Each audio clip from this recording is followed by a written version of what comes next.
सत्ता, साजिश और संग्राम में आज के अंक में आपका स्वागत।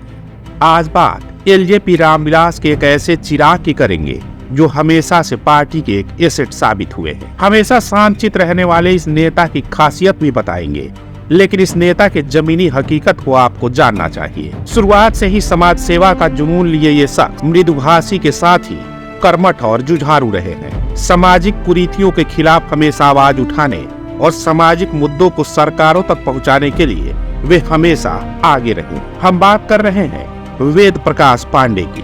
और अब इस कार्यक्रम के हमारे प्रभारी जो कि प्रदेश के हमारे युवा प्रकोष्ठ के हमारे अध्यक्ष हैं वेद प्रकाश पांडे, बिट्टू जी का एक बार जोरदार तालियों से आप लोग स्वागत करें इस कार्यक्रम को सफल बनाने के लिए। वेद प्रकाश पांडे हमेशा से जमीनी कार्यकर्ता के तौर पर काम करने के लिए जाने जाते हैं।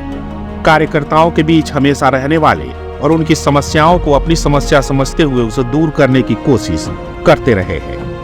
युवाओं के बीच अपनी अलग छवि के लिए हमेशा अपनी पार्टी में प्रोत्साहित किए जाने वाले वेद प्रकाश पांडे ने सामाजिक क्षेत्र में अपनी भागीदारी निभाने के लिए 2013 में लोजपा को ज्वाइन किया और उसके बाद कभी पीछे मुड़कर नहीं देखा। पार्टी ने जो भी जिम्मेदारी दी उसे बखूबी निभाया।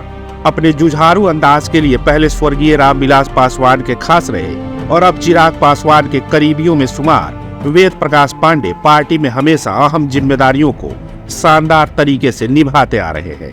जन सरोकार के मुद्दों को हमेशा उठाने के कारण पार्टी ने उन्हें बेहद अहम जिम्मेदारी सौंपी और उन्हें पार्टी का प्रवक्ता बनाया, जिससे वे पार्टी के दृष्टिकोण और उसके विजन को जन जन तक पहुंचाने में सहयोग करें। इस पद पर रहते हुए वे हमेशा उन मुद्दों को लोगों तक पहुंचाते आ रहे हैं। वेद प्रकाश पांडे पर भरोसा करते हुए और उनके जुझारूपन और उनकी कर्मठता को देखते हुए उन्हें पार्टी ने 2022 में लोजपा रामविलास के युवा प्रकोष्ठ का प्रदेश अध्यक्ष बनाया। चिराग पासवान के साथ युवाओं को जोड़ने और पार्टी को मजबूत करने के लिए दिन रात एक कर दिया और हजारों युवाओं को पार्टी के विजन से अवगत कराया, साथ ही उन्हें पार्टी के साथ जोड़ा भी।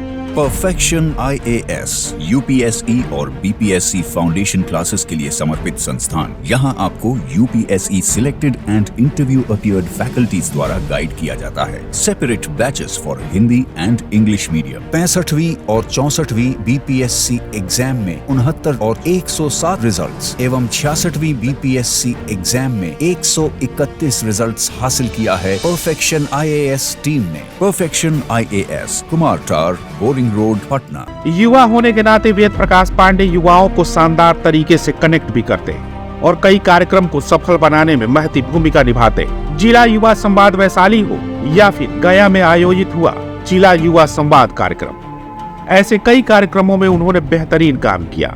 लोजपा रामविलास के कार्यक्रमों में हमेशा बढ़ चढ़कर हिस्सा लेने वाले वेद प्रकाश पांडे को भी लगातार चिराग पासवान का प्यार और स्नेह मिलता रहा है और जिम्मेदारियां भी दी जाती रही हैं।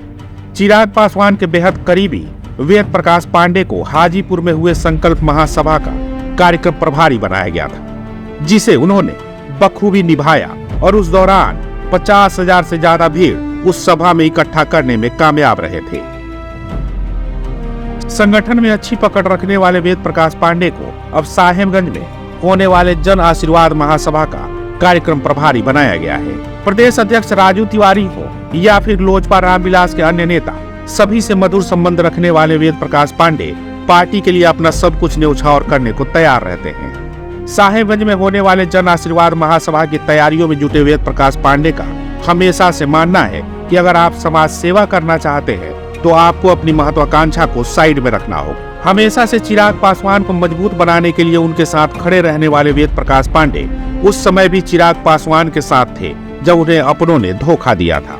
उन दिनों को याद करते हुए वे कहते हैं कि उस दौरान कई नेता अपनी महत्वाकांक्षा को प्राथमिकता देकर साथ छोड़ गए, लेकिन उन्होंने चिराग का साथ कभी नहीं छोड़ा और साथ में रहने का फैसला किया, क्योंकि वो चिराग के विजन को जानते हैं और वो उनके साथ हमेशा खड़े रहे। संगठन को एकजुट रखने में अहम भूमिका निभाने वाले वेद प्रकाश पांडे संगठन चलाने में माहिर खिलाड़ी के रूप में जाने जाते हैं और वे इसकी मजबूती के लिए लगातार जमीन पर काम करते रहे हैं और सभी जिम्मेदारियों को पूरे समर्पण के साथ निभाना जानते हैं। सत्ता, साजिश और संग्राम में आज के अंक में बस इतना ही, लेकिन अगले अंक में किसी और नेता के बारे में जानकारी लेकर आएंगे। लेकिन अभी तक आपने कलम इंडिया न्यूज को सब्सक्राइब नहीं किया है तो कर लीजिए, क्योंकि सबसे पहले और अपडेट खबरें हम ही आप तक पहुंचाते हैं।